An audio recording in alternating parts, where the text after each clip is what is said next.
Welcome to Afro Tales Hub channel. Are you ready for an enchanting journey filled with love, sacrifice, and difficult choices? In part 2 of Adanne's quest, Overcoming the Scent, the Unmarried Princess, we delve deeper into the captivating story of Princess Adanne and the challenges she faces. Will she follow her heart or embrace her duty? Will true love prevail or be sacrificed for the greater good? Join us as we witness Princess Adanne's heart-wrenching decision that will shape her destiny. Can she overcome the scent of obligation and find her path to happiness? What sacrifices will she make along the way? This thrilling installment will keep you on the edge of your seat, eager to uncover the twists and turns that await. Don't miss out on this riveting continuation of Adanne's quest, Overcoming the Scent, the Unmarried Princess. Watch until the end as we explore the depths of love, duty, and the power of sacrifice. You won't want to miss a single moment of this enthralling tale. Join us and experience the magic for yourself. Let's begin. In the grand scheme of events, it has come to pass that I shall enter into matrimony with none other than the prince, and it is an immutable truth that no force or opposition can alter this course of fate. However, fret not, my dearest Adanne, for the reward that awaits you is more than sufficient to embark upon a new chapter in your life, or even to consider the prospect of union with one of my other esteemed sisters, whom you hold in such high regard, my beloved. This extraordinary opportunity that has befallen me is truly momentous in every sense, and it fills me with an overwhelming sense of anticipation and gratitude. Princess Adanne, plagued by an intense feeling of embarrassment and shame, found herself in a state of profound distress after hosting a wrestling tournament that resulted in her own humiliation. The participants, deeply disheartened, shook their heads in disappointment and silently withdrew, deliberately avoiding any further interaction with her. The villagers who had gathered to witness the tournament, unable to bear the offensive odor emanating from Princess Adanne, left the scene, their hushed whispers carrying discussions of her unpleasant scent and their visible expressions of disgust, as they resorted to holding their noses in sheer repulsion. In this moment of vulnerability, Adanne, driven by a genuine concern and empathy for her anguish, approached Princess Adanne with a determined stride, his countenance reflecting a mixture of compassion and sorrow. With a heavy heart, Adanne expressed her sincere apologies for any transgressions she may have committed. Tenderly, Adanne enveloped her in a comforting embrace, his gestures offering solace and his head nuzzling against her shoulder, a testament to his unwavering support. Speaking with unwavering conviction, Adanne conveyed his forgiveness, assuring Princess Adanne of his unwavering dedication and declaring his desire to be by her side, disregarding the opinions and judgments of others. Their love, he professed, transcended the boundaries of societal expectations, spanning from dawn until dusk. The riches and lineage of her father held no significance in comparison to the singular desire he harbored for her companionship. "Come away with me, Adanne," he beseeched, as Adanne lifted her gaze and beheld the same jubilant drama from the secret grove, his eyes radiating affection and hope, accompanied by a joyous laughter that warmed her heart. In that moment, Adanne found herself enveloped in an atmosphere of warmth and solace, shielded from the disdainful whispers and repugnant reactions of the villagers. No grandiose royal ball or the adulation of kings could ever rival the sense of homecoming and belonging she experienced in the presence of Adanne. Extending her hand towards him, Adanne allowed Adanne to guide her back to her abode, marking the beginning of their shared journey. United in their resolve, they both agreed to reunite on the following day. As the night fell, Adanne discreetly departed from the village, leaving behind the familiar surroundings that had witnessed their blossoming connection. Meanwhile, Princess Adanne, burdened by distressing thoughts, found herself in a restless slumber within the confines of her chambers. The memory of her agonizing humiliation at the wrestling tournament haunted her, particularly the sudden resurgence of her overpowering body odor. The crowd's reaction had been ferocious, each cruel taunt, accusatory finger, and disdainful scowl etched deeply into her consciousness, alongside the collective recoil and disgust that had forced them to shield their noses in repulsion. Tears welled up in Adanne's eyes, tracing a path down her cheeks as she vividly recalled the impact of a rotten tomato, hurled by a spiteful boy from the village, followed by the mocking laughter that reverberated in her ears. Overwhelmed by a sense of crushing defeat, Princess Adanne's spirits plummeted. Despite her relentless efforts to present herself as beautiful and captivating, adorning exquisite gowns and precious jewels in a bid to secure a prosperous match, she had found herself instead in a state of abject humiliation. But all of Adanne's efforts had been rejected when her curse of foul-smelling affliction suddenly returned. Yet, Adanne's tears became softer as she remembered how her dear Randy had hurried to embrace her after she fled the chaotic scene. When no one else would come near the putrid odor she emitted, he alone tightly wrapped her shaking body in his arms, whispering comforting words in her ear. Arinza still loved her despite everything. Adanne realized she needed to uncover the root cause of why this curse kept resurfacing. She made a resolution to immediately speak with her father, King Chuck. As the monarch, he possessed knowledge of how this plaguing curse had befallen her long ago. There must be more she could attempt to break its cruel grip on her. Adanne swiftly rose from her ornate bed, tightly securing her night robe around her, and lit an oil lamp to guide her through the dim corridors. Stepping into the darkness, the warm night air greeted her, filled with the chirping of crickets and fluttering of moths.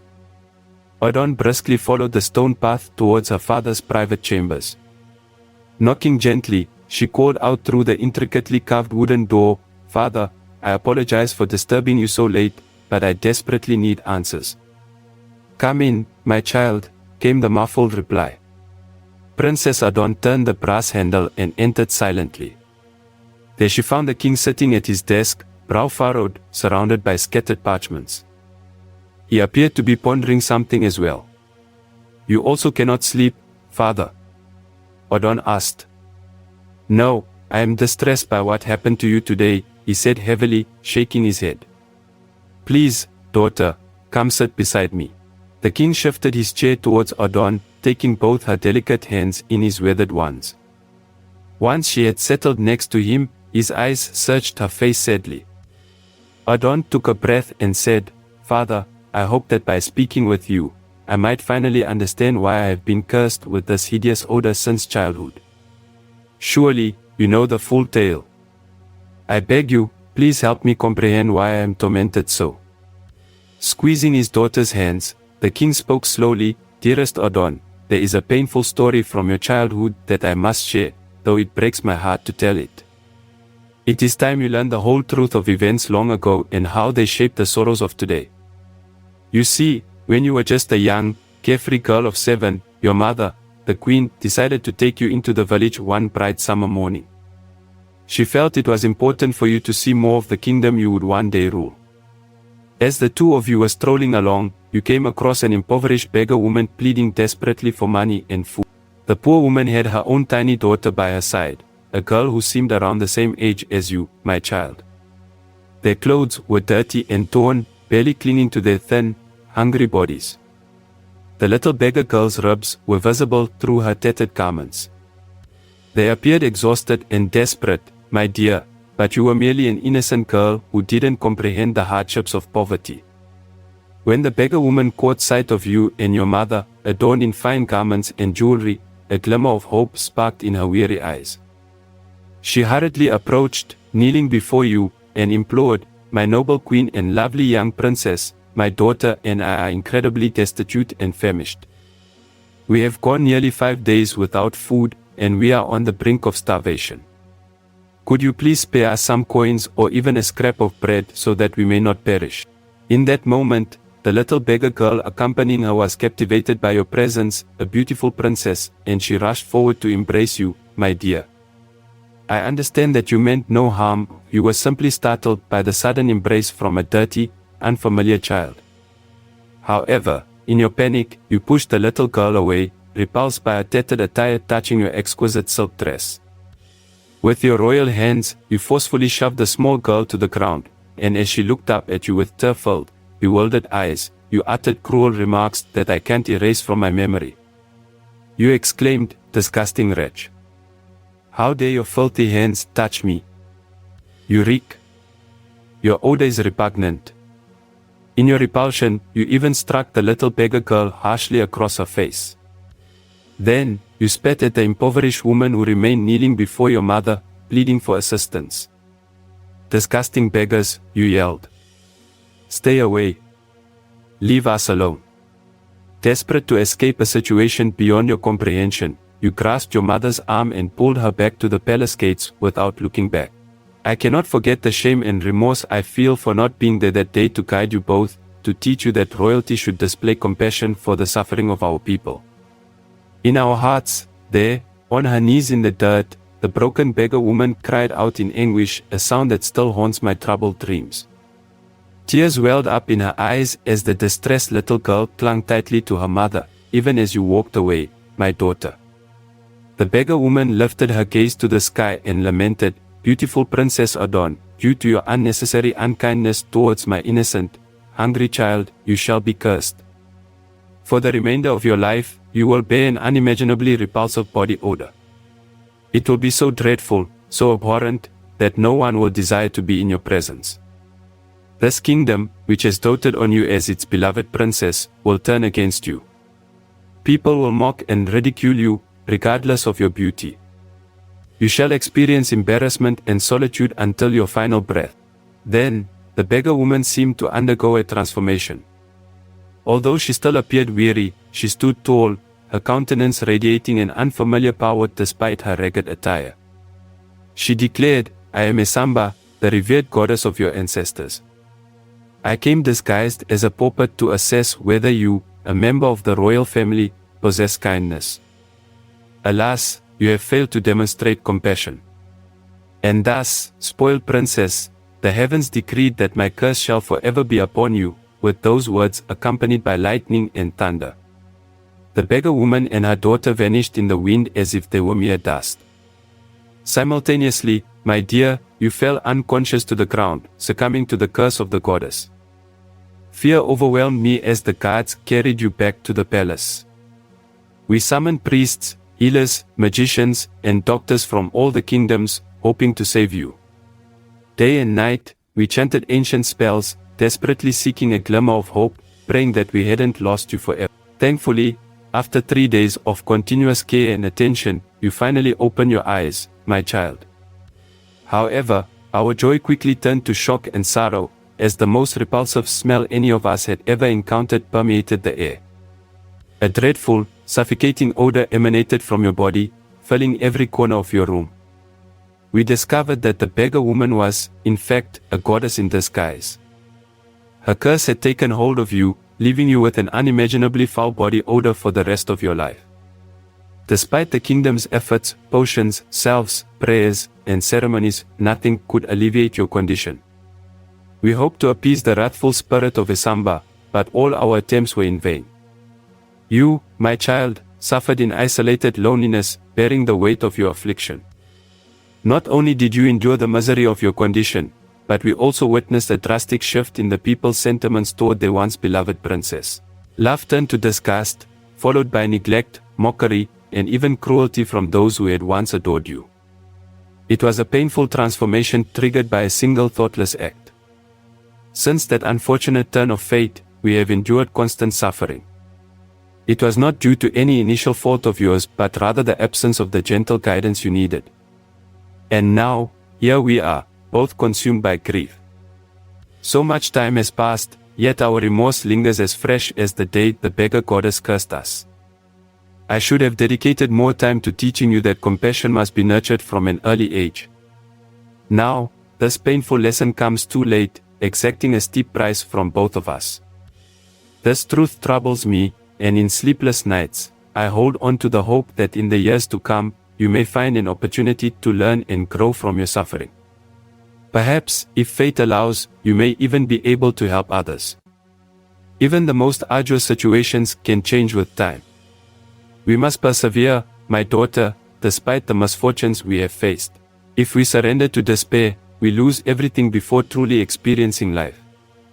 As a father, the king concluded the painful narrative of how Princess Adanne's body odor was the result of a curse from the beggar goddess Queen Isamba. Adanne sat in silence, observing her trembling hands. She could hardly believe what she had just heard. She realized that as a spoiled young girl, her unkindness stemmed from a lack of understanding about poverty. Now, she was cursed to bear this odor problem perpetually, no matter how diligently she tried to rectify it. Adanne experienced a shattering sensation within her when she comprehended that her life of suffering and solitude was a consequence of a single mistake she made as a child. Overwhelmed by a sense of profound loneliness and despair, she wept intensely, feeling incredibly isolated and devoid of hope. She could barely manage to express her gratitude for being informed before hastily departing from her father's chambers, consumed by tears that obstructed her vision. Her father called out to her, but she hurried through the dimly lit stone corridors, striving to avoid any noise that might disturb the inhabitants of the palace. Running ceaselessly, she only halted when she reached a modest hut situated at the edge of the grounds. There, she collapsed onto her sleeping mat, surrendering to her overwhelming sorrow and despair. She wept bitterly, blaming herself and wallowing in self-pity until exhaustion eventually lulled her into sleep. As the sun began to ascend the next morning, Adanne awakened, momentarily confused, momentarily forgetting the torment of the previous day. However, reality swiftly reasserted itself, causing her heartache to resurface. She yearned to confide in her beloved Adanne, the sole person who stood by her despite her persistent odor issues. Adanne wholeheartedly accepted Adanne, unlike everyone else. Yet, how could Adanne face him now, knowing that she could never marry him without subjecting him to a life filled with ridicule and humiliation from the cruel villagers? Coupled with her feelings of hopelessness and the desire to spare the man who loved her, Adanne decided to distance herself from Adanne. She understood that it would fracture her already fragile heart to lose his unwavering support and affection. Tears of anguish streamed down her face as she prepared herself for this painful choice. Then, she made her way to the secluded grove in the woods, where she clandestinely met the charming drummer boy every afternoon.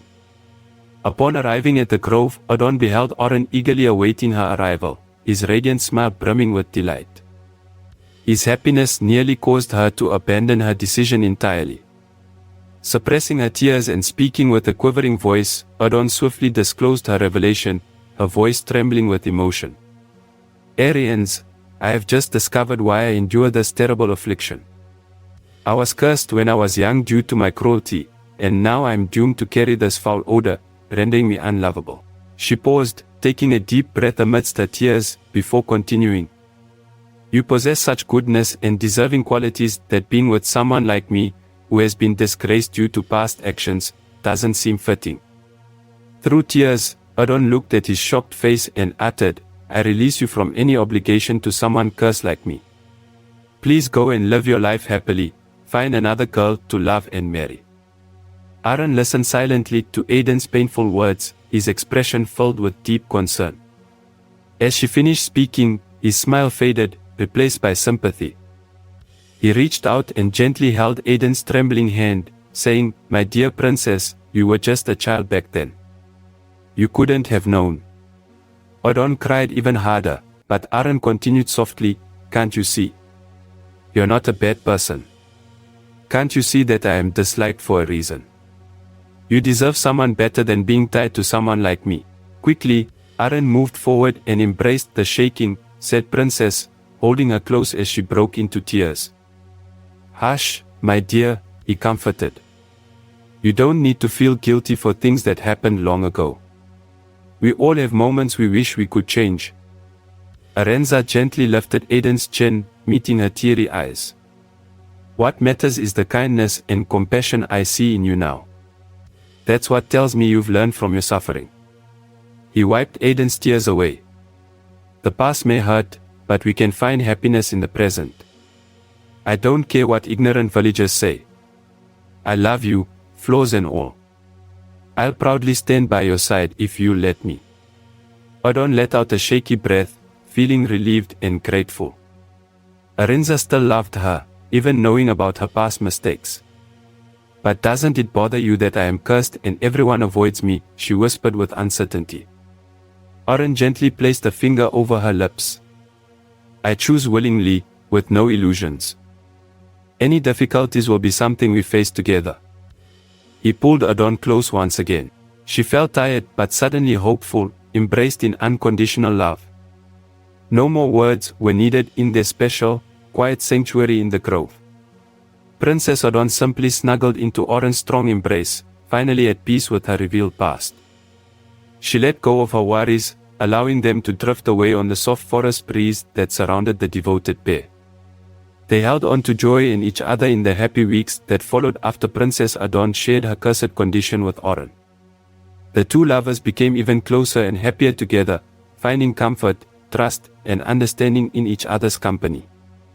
As their bond grew stronger, one breezy afternoon, as Oren walked home after another wonderful meeting with Adanne, he realized it was time to talk to his father about wanting to marry. Princess Oren contemplated the potential objection from his father due to Adanne's curse, which caused her to emit a foul smell. However, Oren remained hopeful that he could appeal to his father's compassionate side and obtain his blessing. His love for Adanne ran deep, undeterred by her struggles, and he was certain of his feelings for her. Upon arriving home, Oren found his father, Chief Yuzo, the respected healer and elder of the village, engrossed in potion making at the wooden table. Taking a deep breath, Oren mustered the courage to speak. "Father, can we talk? It's about Princess Adanne." Chief Yuzo looked up in surprise but gestured for Oren to continue as he resumed crushing herbs with his stone pestle. Oren spoke earnestly, "Father, even though Princess Adanne has faced lifelong challenges due to a curse she received as a child, in these past few months of secret meetings, I've come to love and care for her deeply." The drummer boy clasped his hands together, pleading, "I respectfully ask for your blessing to marry her." Chief Yuzo remained silent for a thoughtful moment before responding gently, "My son, isn't this princess meant for a life of luxury in the palace? Can you provide for someone who grew up in such privilege?" Oren replied passionately, "Father, though Adanne was born royal, a curse and scandal forced her out of the court long ago because of ignorance and heartlessness. But what I see in my princess is her beautiful soul. We find joy and comfort in each other that no wealth could replace. I promise to stand by her side through everything." With this heartfelt declaration, a slow smile appeared on Chief Yuzo's weathered face. He stood up and placed an approving hand on his son's shoulder. "Then she has my blessing as well, my loyal son. I believe true love can conquer all." Later, as Oren explained Princess Adanne's curse to his father, Chief Yuzo's eyes lit up with inspiration. As the village's skilled spiritual healer, he wondered if the gods and ancestors might guide him to lift Adanne's curse, even after years of failed attempts. Chief Yuzo grabbed Oren's shoulder eagerly. "My son, bring Princess Adanne to me at the next village market in 2 days, behind my herb stew. I'll perform a cleansing ritual that I believe could finally break this curse. Just bring her and let the spirits of goodwill do their ancient magic." Oren felt a wave of relief and hope wash over him. Upon hearing his father's words, Oren expressed warm gratitude for his wise father's blessing. He hurried back to Adanne to share the joyful news that Chief Yuzo agreed to their marriage and had the potential to lift her curse. Oren prayed fervently for his father's skills to succeed where others had failed, finally freeing his beloved from her suffering. The following sunny morning, Oren eagerly went to meet Princess Adanne at their usual spot in the shaded glen. His spirits were high with hope after his father's promise to perform a powerful cleansing ritual to lift Adanne's curse when the time was right. Arenza hummed happily, imagining the joy on Princess Adanne's face when he shared the promising news. However, as he entered the leafy hideaway, all his pleasant thoughts vanished, replaced by awe at the sight of the beautiful princess waiting for him. Adanne had already arrived and gracefully stood up from the soft grass to greet Arenza with a radiant smile and a tender kiss that made his heart flutter. After settling comfortably together and catching up on their time apart, Oren took both of Adanne's hands and looked into her expectant eyes. "My princess, I have wonderful news," he exclaimed, unable to contain his excitement. Arenza told Adanne about asking his father, Chief Yuzo, for permission to marry her. "My father not only agreed to our marriage despite your struggles, but he also believes that his special healing skills might finally free you from the curse," Oren explained. He exclaimed and explained Chief Yuzo's plan for Oren to bring Adanne to him during the next village market day. Princess Adanne listened carefully, her eyes widening with cautious hope. She felt a mix of timid joy and disbelief, a glimmer of hope breaking through her resignation to a life of affliction. Do you really believe your father can break this curse when so many powerful spells have failed? Adanne whispered, tears of fragile hope shimmering on her eyelashes. Adanne gently kissed each of her flushed cheeks and looked at her with determination. If anyone has the ability and favor with the ancient gods to change your fate, it's my father. He comes from a long line of people who serve spiritual forces beyond our understanding. Adanne let out a soft sigh, a small glimmer of hope taking root in her heart. Hand in hand, they stood up and went to tell the princess's father, King Chukwuemeka, about this ray of hope. The king listened solemnly to Adanne's hopeful story, but he shook his head sadly, pity and regret filling his eyes. I worry this might only prolong my daughter's heartbreak.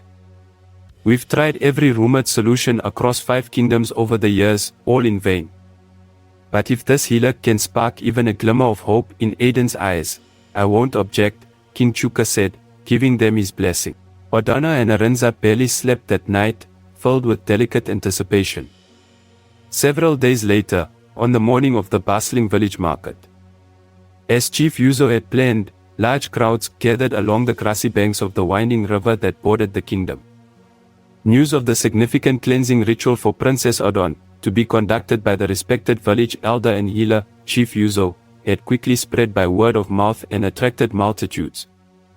Representatives, townspeople, and merchants from all 5 surrounding kingdoms journeyed to witness the ceremony. Many brought sick relatives or friends, hoping to benefit from Chief Yuzo's legendary talents. Kings and high priests from other kingdoms, recognizable in their gleaming robes of status, also attended with great interest, despite their own failed attempts to lift Adanne's curse over the years. They came to observe colorfully clad female dancers with shell-adorned anklets, gathered and ready to perform. The royal drummers assembled too, prepared to play sacred beats invoking divine spirit powers. Even Princess Adanne's parents, the Queen and King Chuka, quietly joined the gathered crowd. Finally, Chief Yuzo appeared, wearing a majestic feathered crown representing his ancestral authority and leopard print clothing, showing his command of ancient mystic forces. He emerged slowly from the forest fringed by the river. Surrounding him respectfully was a group of muscular, bare-chested warrior guards painted with sacred white ochre clay designs. They carried jars of purified water from the river and baskets filled with ritual elements like powders made from rare rainforest roots, exotic bird feathers, elephant hide bracelets, and curved tusks from legendary sea beasts. Princess Adanne sat gracefully beside him on a woven reed mat, wearing a soft ivory gown. However, her eyes showed her anxiety. Adanne knelt behind her, holding her shoulders firmly as Adanne sought his warmth as her only comfort amid the uncertainty and memories of past disappointments. Before numerous councils of mystics, just beyond, King Chuka stood protectively with his advisors, who had come to witness any miracle for themselves. Soon, the steady beat of high drums filled the air, signaling everyone together. Be blessed, my children, Chief Yuzo's strong voice echoed across the area. Today, we gather at this sacred river, seeking divine pardon and grace from forces once angered. He looked directly at Princess Adanne, his gaze intense with faith and reverence. I will use every power granted to me by the Creator to help this blameless young lady who has suffered for so long, he declared. In response to his words, the drummers began a complex accelerating beat, and the dancers started their spirited routine, their bracelets jingling. Everyone watched eagerly as the tense scene unfolded at the shoreline, filled with fervent hopes. A tense silence fell over the crowd as Chief Yuzo lifted his staff towards the sky, seeking divine intervention. All eyes were fixed on him as he lit herbs in a bowl, filling the air with a strange, sweet-smelling smoke. Then Chief Yuzo began a dance, following ancient traditions passed down through generations. His chant, spoken in an ancient language, seemed to echo through the air, sending shivers down the spines of many. The sounds of the forest faded away, as if paying respect to the ceremony. Princess Adanne closed her eyes, overwhelmed by memories from her past.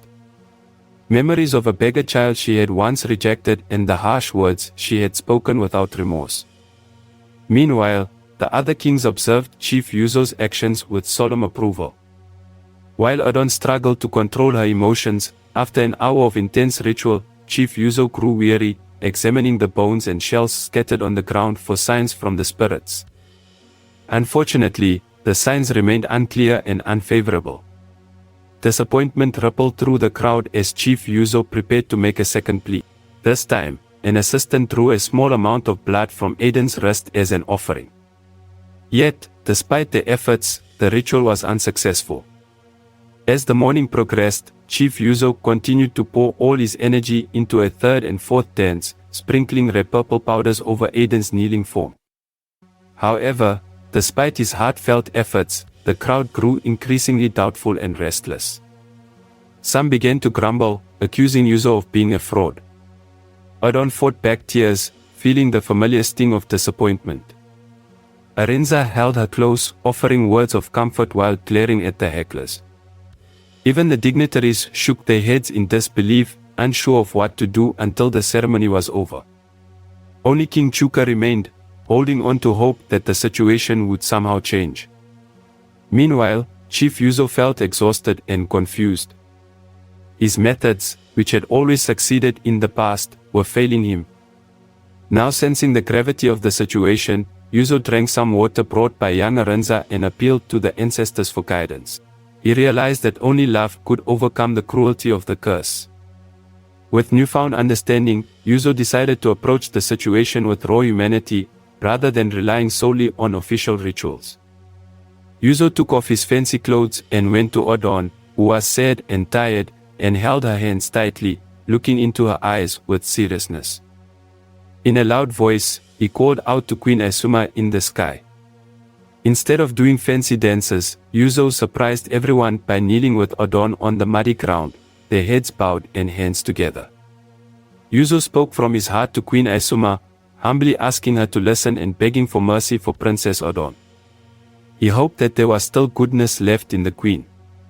After speaking, Yuzo went quiet and everyone anxiously waited, hoping for a miracle.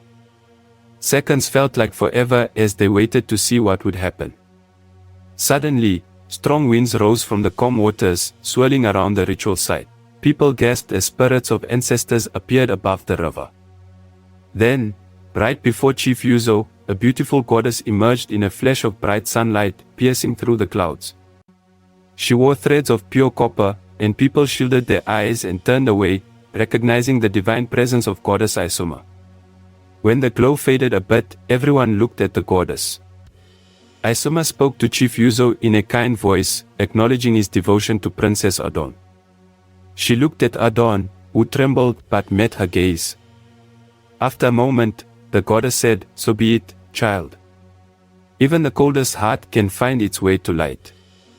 With a gentle smile tinged with sadness, Goddess Asuma spoke, "I take back the curse I unfairly placed many years ago, in a moment of my own pain." She blessed Chief Yuzo, saying, "Continue to serve your people with love. The heavens are pleased with deeds done from the heart." With these kind words lingering in the air, Asuma's glowing form suddenly transformed back into that of a humble peasant before disappearing as quickly as she had appeared. A deep silence fell over the crowd as they absorbed the miraculous events they had just witnessed. Then, a jubilant cheer erupted as the people celebrated the merciful actions of the goddess. Chief Yuzo beamed with pride. However, amidst the joyous commotion, Princess Adanne suddenly gasped and collapsed. Arinza rushed to catch her, calling out her name anxiously, as her parents hurried to help revive her at Chief Yuzo's calm direction. The princess was swiftly moved to Chief Yuzo's secluded dwelling, away from the public eye, for her recovery. The crowds outside slowly dispersed, and Princess Adanne lay eerily still on Chief Yuzo's woven sleeping mat. Her distraught mother wept inconsolably against King Chukwuemeka's chest, equally distressed. But the wise healer only smiled at their worry, advising them to be patient, as the young lady's spirit undergoes a profound transformation, crossing from one reality to the next. This indicates the goddess's complete forgiveness. True to his prediction, after a full day and night of deep slumber, Princess Adanne finally stirred, weak as a newborn cub. Her blurry vision cleared, and she saw her beloved Adanne kneeling beside her. The princess's voice quivered with apprehension as she asked, "Please, has the goddess's curse truly been lifted from me after all this time?" Holding her breath, she slowly raised a trembling hand to her face. Then, she gently inhaled through her nose, waiting for a few tense moments. She took another fuller breath, and then suddenly, she sat up straight in amazed delight. Princess Adanne couldn't stop crying tears of joy and thanking the heavens loudly. I no longer have that awful smell. It's a miracle. Thank you, Goddess Isuma. Chief Yuzo had done the impossible through his strong belief and selfless acts. His ritual had finally freed Princess Adanne from a curse, allowing her to embrace a future filled with love and acceptance that had been denied to her for so long. The villagers celebrated together for days, united by the marriage of two resilient souls who had grown stronger together. 6 months later, Princess Adanne and Arinza were deeply in love and making plans to marry. Both of their families supported them wholeheartedly. King Chuka, Adanne's father, had come to admire Arinza for his unwavering dedication to Adanne. Chief Yuzo, Arinza's father, had welcomed Adanne with open arms from the very beginning, even when she was still struggling with the curse. Not long ago, Chief Yuzo, Arinza, and their families approached King Chukwuemeka to ask for Princess Adanne's hand in marriage. The king happily agreed, and on that special day, everyone gathered to celebrate the young couple. They were overjoyed to finally give their blessing to the union after years of courtship and overcoming the curse. Princess Adanne was beaming with tears of happiness. Over the next few months, Arinza worked tirelessly to save money for Princess Adanne's bridal dowry, as was customary. He took on extra drumming gigs and woodcarving jobs, excited about the prospect of marrying Adanne. Then, one day, shocking news spread throughout the kingdom. Prince Ukendu, who was expected to become the next king of the powerful Okenga kingdom, arrived unexpectedly, and his presence held significance not only for his kingdom but also for Princess Adanne. Boldly, he announced that if he couldn't marry Princess Adanne, he wouldn't marry anyone else. Prince Ukendu, who was handsome and wealthy, was determined to win Princess Adanne's heart. He visited the palace daily, showering her with expensive gifts such as jewelry, fine clothes, and exotic pets from distant lands. Troubling rumors soon reached Arinza. People said that the respected prince wanted to marry Adanne and make her his queen. It seemed Adanne was considering his advances, accepting his lavish presents. Arinza felt sad and worried. He had stood by Adanne during her toughest times, but now this rich prince threatened to take her away with his wealth. Feeling heartbroken, Arinza rushed to meet Adanne in their secret forest spot. He needed to know if she planned to leave him for the prince. Adanne could see his worry before he even spoke.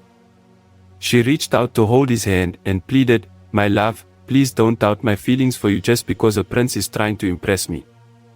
What we share is more important than material things." She looked at Arinza with meaning, saying that Prince Ukendu might have wealth and high status to offer, but the happiness she feels just being with him, watching chickens pecking in the village, is priceless. Arinza blinked away tears of gratitude at her heartfelt words. Princess Adanne came close and kissed his cheek gently, assuring him, "There's no one else for me but you, my once humble drummer boy who has become so much more, the rhythm of my heart. Don't worry about Prince Ukendu's pursuit. I'll handle it gently in time." Completely reassured by Princess Adanne's words, Arinza left the meeting in the forest feeling much better. He went back to work happily, earning money for their wedding celebration. Meanwhile, Prince Ukendu continued tirelessly trying to make Princess Adanne his bride. Used to getting his way, the spoiled young royal couldn't accept Adanne's polite refusals. Instead, he kept showing up unannounced, pleading with increasing intensity. One morning, while Princess Adanne was taking a relaxed walk with her guards, Prince Ukendu managed to stop them. He looked very pleased and joined the princess on her walk. As they walked through the countryside, Prince Ukendu started talking smoothly, praising Arinza for helping to lift Adanne's curse, which even the best healers couldn't do. "Princess, surely, after that drummer's help in freeing you from the curse, you must agree that only a prince like me would make a suitable husband," Ukendu said arrogantly. Adanne was about to argue back, but the prince continued smoothly, saying, "Imagine, I would treat Adanne with immense kindness and favor for his actions. I could provide him with unimaginable riches. I would build a grand mansion for Adanne's family, complete with servants to assist them in every aspect of life. He wouldn't have to work hard anymore. Please, Princess Adanne, consider this offer and convey it to Adanne. Grant me the honor of presenting this offer to him for consideration. Although Princess Adanne felt bothered by Prince Ukendu's entitled behavior and false generosity towards Adanne, she reluctantly agreed to share the prince's message with Adanne later that day when they were scheduled to meet secretly among the trees and vines. She realized that this could be a great opportunity for her to become the ruler and a proud princess of the entire kingdom if Prince Ukendu offered the throne. Understanding that it would be difficult for any woman to reject such an offer, she decided to offer Adanne's money, the offer Prince Ukendu made, and marry him. Princess Adanne couldn't ignore the appeal of Ukendu's proposal. That night, Princess Adanne went to bed early, claiming to have a mild headache. In reality, her mind was consumed by thoughts of Prince Ukendu's proposal. By offering Adanne immense wealth, she compared the two men and concluded that being a queen was the best choice. Tears of frustration streamed down her face. After enduring a curse and feeling eternally isolated for so long, she now had two suitors vying for her hand when she had little hope before. On one hand, her heart was drawn to Adanne, who had been humble yet unwaveringly loyal. He had uplifted Adanne's spirit through countless rejections. Together, they had built a genuine connection and offered each other understanding and support during difficult times. No amount of wealth or nobility could outweigh Adanne's steadfast loyalty and his ability to see the true essence of who Adanne was beyond her curse. Adanne finally fell asleep, her mind filled with turmoil.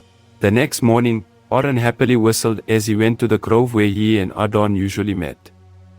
He laid out a blanket and unpacked sweet berry tarts and spiced tea that he had made just for her. Adanne hummed contentedly as he waited for Adanne to arrive. However, as the sun rose higher in the sky, there was still no sign of the princess. Adanne's excitement turned into disappointment mixed with worry. In all the times they had secretly met in this grove, Adanne had never failed to come or at least send a message if she was going to be late. Confused and increasingly anxious after waiting for hours with no sign of her, Arinza sadly packed up the untouched food and returned home. The next day, Adanne went to their usual forest spot earlier than usual, hoping everything was okay with Princess Adanne and wanting to see her smile again. But once again, Princess Adanne was absent, and there was no note or message explaining her absence. Arinza started to feel extremely worried. The next day and the day after that, the princess still didn't come. Meanwhile, Princess Adanne walked through the palace halls, feeling trapped in deep confusion. She was torn between her recent conversation with Prince Ukendu. Princess Adanne realized she had to make a difficult decision quickly before Arinza returned, thinking she had heartlessly left without a word.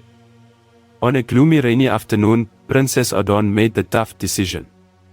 After hours of solitary contemplation with a heavy heart, she went to her father, King Chuka, and sadly informed him that she agreed to marry Prince Ukendu.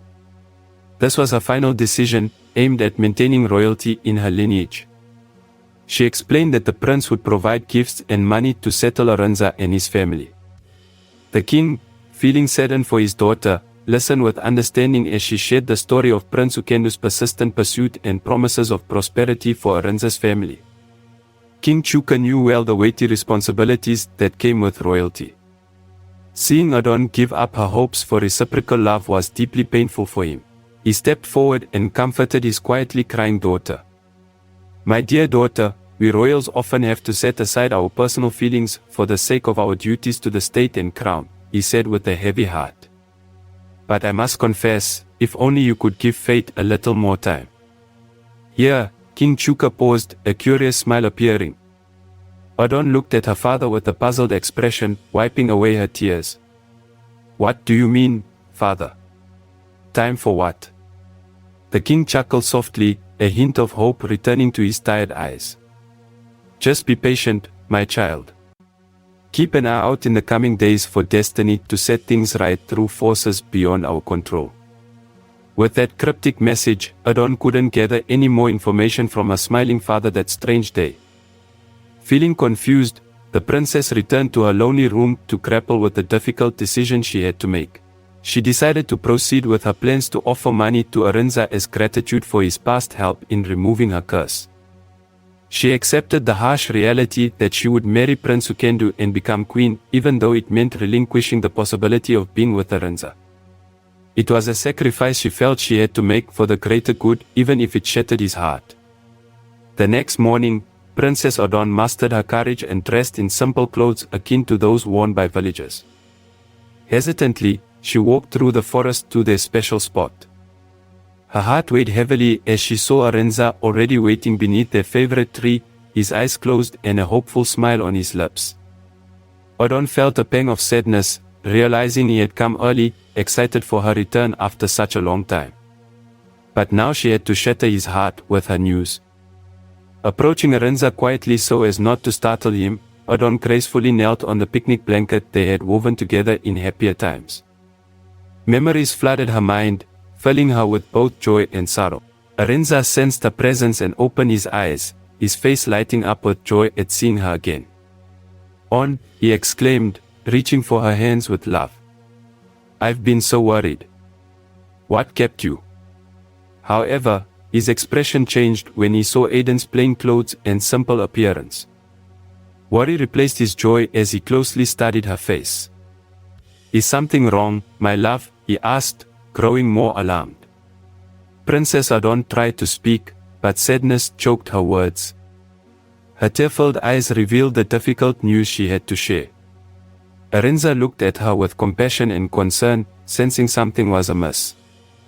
He held her hands tighter, urging her to tell him what was troubling her. Taking a deep breath, Adanne started to explain everything that had happened.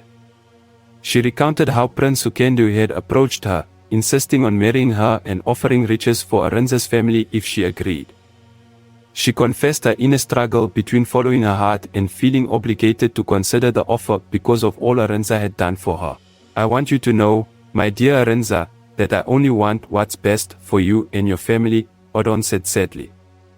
"You've sacrificed so much to help me, and I can't ignore that. I have made up my mind to marry the prince.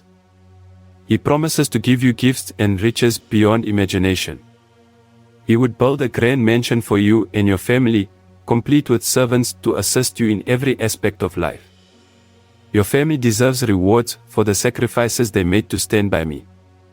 I am marrying the prince, and there's nothing anyone can do about it. The reward is enough for you to start a new life or marry one of my other sisters.